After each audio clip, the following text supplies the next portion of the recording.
Hello students, कैसे हो आप सब। आई होप आप अच्छे होंगे। तो चलिए स्टार्ट करते हैं हम आज की क्लास। आज हम करने जा रहे हैं प्रश्नावली 8 पॉइंट के 5वें क्वेश्चन से स्टार्ट। ठीक है, तो 5वां क्वेश्चन क्या है हमारा। यदि सेक थीटा बराबर हमें दे रखा है 13/12 हो तो अन्य सभी त्रिकोणमितीय अनुपात परिकलित कीजिए। यानी सेक थीटा तो हमें दिया गया है और अन्य सभी त्रिकोणमितीय अनुपातों का हमें क्या करना है, मान ज्ञात करना है। तो कैसे करेंगे इस क्वेश्चन को हम। सबसे पहले आप लोग वो ट्रिक लिख देना कि ये फॉर्मूले तो काम आए ही आएंगे इस पूरे चैप्टर में। विशेषकर 8.1 जो है वो किस पर है, ये जो लाल बट्टा कक्का वाला ट्रिक है इस पर डिपेंड करता है। ठीक है, इसके फॉर्मूले लगेंगे इसमें, लाल बट्टे कक्का, साइन थीटा, कोस और ये टैन, ये कोट और सेक, कोसेक। क्लियर। चलिए स्टार्ट करते हैं। डायग्राम बनाएंगे। ए पी सी ये हो गया 90 डिग्री। 90 डिग्री के जस्ट सामने वाली भुजा को क्या कहते हैं, कर्ण। तो ये क्या हो गई, कर्ण। अब बात कौन से कोण की चल रही है, यहाँ पर थीटा की चल रही है, न कि ए कोण है, न बी है, न कोई सी है। ठीक है, थीटा की बात चल रही है तो हम ए को थीटा मान लेते हैं। ठीक है, अब थीटा के सामने वाली भुजा क्या होगी, लंब, और जो बची है वो क्या है, आधार। अब हमें सेक थीटा कितना दे रखा है, सेक थीटा बराबर दे रखा है 13/12। सेक थीटा का फॉर्मूला क्या होता है, सेक कहाँ है, ये रहा, इसका उल्टा होगा, न के आधार बट्टे कर्ण, कोस का आधार बट्टे कर्ण, और सेक का क्या होगा, कर्ण बट्टे आधार। ठीक है, सेक का होगा कर्ण बट्टे आधार, कर्ण बट्टे आधार। क्लियर। अब ये कर्ण और आधार का अनुपात है तो लिख सकते हैं कर्ण अनुपात आधार बराबर क्या लिखेंगे, कर्ण का अनुपात 13/12। अब ये अनुपात में है। ठीक है, अनुपात हटाएंगे तो इनके साथ हमें क्या लगाना होगा, के। तो कर्ण बराबर कितना आ गया, 13 के, और आधार बराबर क्या आ गया, 12 के। क्लियर। अब कर्ण 13 के है तो 13 के लिख दो, आधार कितना है 12 के, तो 12 के लिख दो। ठीक है, अब हमें क्या ज्ञात करना है, इस तीसरी जो बची है वो भुजा 20 इसका हमें नहीं पता कितनी है, तो हम क्या करेंगे, इसमें त्रिभुज में पाइथागोरस प्रमेय लगाएंगे और इसका मान निकालेंगे। त्रिभुज ए बी सी में पाइथागोरस प्रमेय से। ठीक है, अब इसमें पाइथागोरस प्रमेय लगाएंगे तो पाइथागोरस प्रमेय क्या होती है कि कर्ण स्क्वायर बराबर आधार स्क्वायर प्लस में लंब स्क्वायर। तो कर्ण क्या है, AC, कर्ण स्क्वायर बराबर आधार है BA प्लस लंब है BC। क्लियर। AC स्क्वायर कितना है 13 के, तो 13 के स्क्वायर है बराबर BA कितना है 12 के स्क्वायर। अब बचा क्या, BC हमें पता नहीं, निकालना है हमें BC। तो ठीक है,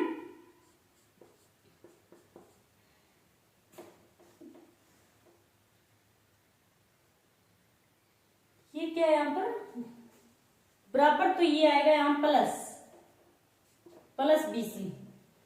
ठीक है, अब 13 के स्क्वायर, 13 स्क्वायर कितना होगा 169 के स्क्वायर बराबर 12 के स्क्वायर कितना होगा 144 के स्क्वायर प्लस BC स्क्वायर। हमें क्या निकालना है, BC। ठीक है, हमें खाली BC निकालना है तो हम क्या करेंगे, इस 144 को इधर लाएंगे। ठीक है, 169 के स्क्वायर, 144 ये इधर आएगा तो क्या हो जाएगा, माइनस का, माइनस 144 के स्क्वायर बराबर क्या है BC स्क्वायर। अब 169 में से 144 को घटाएंगे। ठीक है, तो कितना बचेगा, 25 के स्क्वायर बराबर BC स्क्वायर। अब 25 के स्क्वायर, BC का स्क्वायर हटेगा तो इस पर क्या लगेगा, रूट।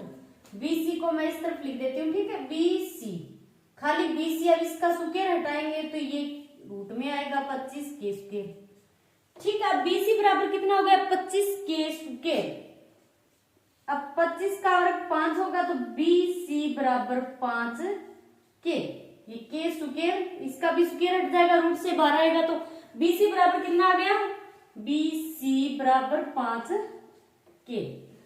अब हमें क्या करना है कि सभी त्रिकोणमितीय अनुपात परिकलित करने हैं, सभी त्रिकोणमितीय अनुपात। तो साइन से चलते हैं, ठीक है, क्रम से। पहला क्या है, साइन थीटा। साइन थीटा का फॉर्मूला क्या होगा, लंब बट्टे कर्ण, लंब बट्टे कर्ण। लंब कितना है, 5 के, कर्ण कितना है, 13 के से के कैंसिल हो गया, बचा क्या, 5/13। अब कोस थीटा की बारी, कोस थीटा बराबर आधार बट्टे कर्ण, ठीक है, आधार बट्टे कर्ण। आधार कितना है, 12 के, और कर्ण कितना है, 13 के। अब के से के कैंसिल हो जाएगा, बचा क्या, 12/13। अब किसकी बारी है, टेन थीटा की, ठीक है, टेन थीटा। फॉर्मूला क्या होगा टेन थीटा का, लंब बटे आधार, लंब बटे आधार। लंब कितना है, 5 के है, और आधार है 12 के से के कैंसिल हो गया, बचा क्या, 5/12। अब टेन थीटा के बाद cot theta, cot theta, cot theta का फॉर्मूला क्या होगा, आधार बट्टे लंब, उल्टा होगा, आधार बटे लंब। आधार कितना है, 12 के, और लंब कितना है, 5 के से के कैंसिल हो गया, 12/5। और आधार कर्ण, आधार क्या है इसका, 12/5 है। Cot theta, cot theta, theta वैसे भी टेन थीटा का उल्टा होता है। टेन थीटा कितना था, 5/12, लंब बट्टे आधार, तो ये क्या हो जाएगा, आधार बट्टे लंब, ठीक है। अब 5वां सेक थीटा। सेक थीटा किसका उल्टा होता है, कोस का। सेक थीटा का फॉर्मूला कर्ण बटे आधार, कर्ण बटे आधार। कर्ण कितना है, 13 के, आधार है 12 के से के कैंसिल हो गया, बचा क्या, 13/12। अब छठा क्या है, छठा है कोसेक थीटा। कोसेक थीटा का फॉर्मूला क्या होगा, कर्ण बटे लंब, ठीक है। अब कर्ण कितना है, 13 के है, और लंब कितना है, 5 के से के कैंसिल, तो क्या आ गया, 13/5। क्लियर। तो ये हो गया आपका 5वां क्वेश्चन कंप्लीट। अब करते हैं हम इसका छठा क्वेश्चन। छठा क्वेश्चन क्या दे रखा है हमें कि कोण ए और कोण बी क्या है, दो न्यून कोण हैं। जहां कोस ए कोस ए और बराबर कोस बी हो तो दिखाइए कि कोण ए बराबर कोण बी। हमें सिद्ध क्या करना है, कोण ए और कोण बी दोनों को बराबर सिद्ध करना है, ठीक है।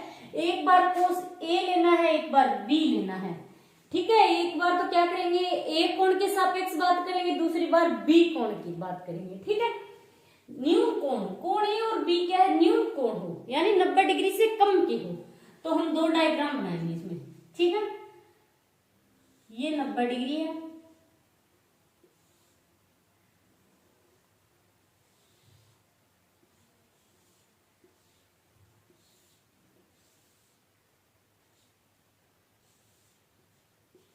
A B C, A B C. अब पहली बात ए कोण है, पहले क्या है, कोस ए कोण है, तो ये पहला जो डायग्राम होगा इसमें हम ए कोण की बात करेंगे। दूसरा कोस बी, तो बी है तो दूसरे में हम बी के चर्चा करेंगे, ठीक है। अब इसमें क्या होगा, ये तो 90 डिग्री का कोण है, तो समकोण के सामने वाली भुजा तो कर्ण ही होगी, ठीक है। अब ए कोण की बात कर रहे हैं, पहले डायग्राम में ए की बात करेंगे तो लंब क्या होगा, जिस कोण की चर्चा चल रही है उसके सामने वाली भुजा क्या होती है, लंब होती है, और बची है वो क्या हो गई, आधार हो गई, ठीक है। अब दूसरे में ये समकोण है तो समकोण के सामने वाली भुजा तो कर्ण हो गई। अब कौन से कोण के सापेक्ष बात चल रही है दूसरे डायग्राम में, बी कोण के, ये बी कोण है तो बी के सामने वाली भुजा क्या होगी, लंब होगी, और ये आधार होगी, ठीक है। अब आगे बढ़ते हैं, हमें क्या दे रखा है कि कोस ए और कोस बी बराबर है, ठीक है। तो पहले हम कोस ए का मान निकालेंगे। कोस ए फॉर्मूला क्या होगा, कोस का आधार बटे कर्ण, आधार बटे कर्ण, ठीक है। कोस ए बराबर आधार कितना है,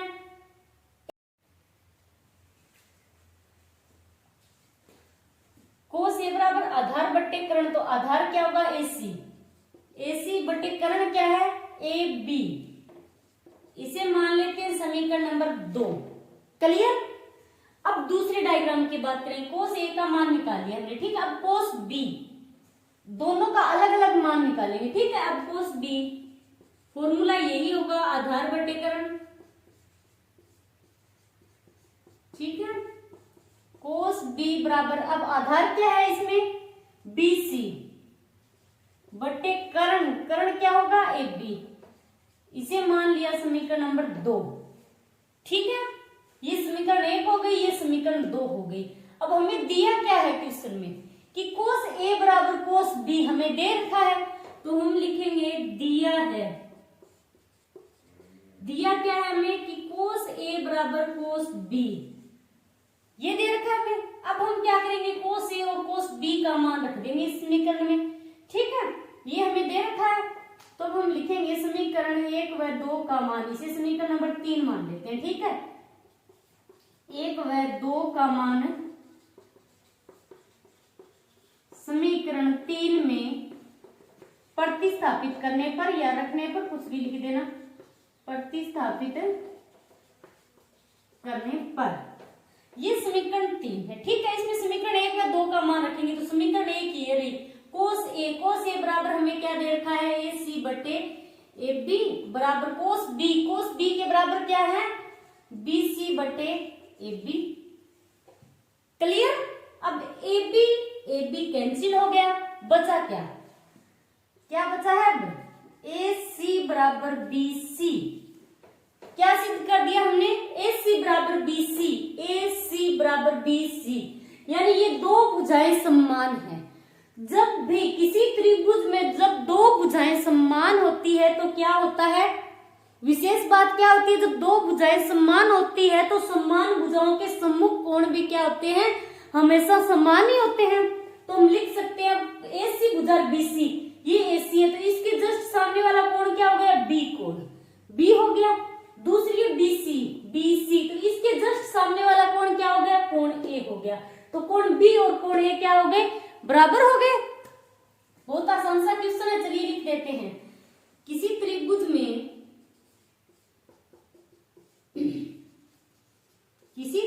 की दो समान भुजाओं के सम्मुख कोण भी हमेशा समान होते हैं, क्लियर। तो कोण A बराबर कोण B, ये हमें सिद्ध करना था, कोण A बराबर कोण B, ठीक है। आज के लिए इतना ही, थैंक्स।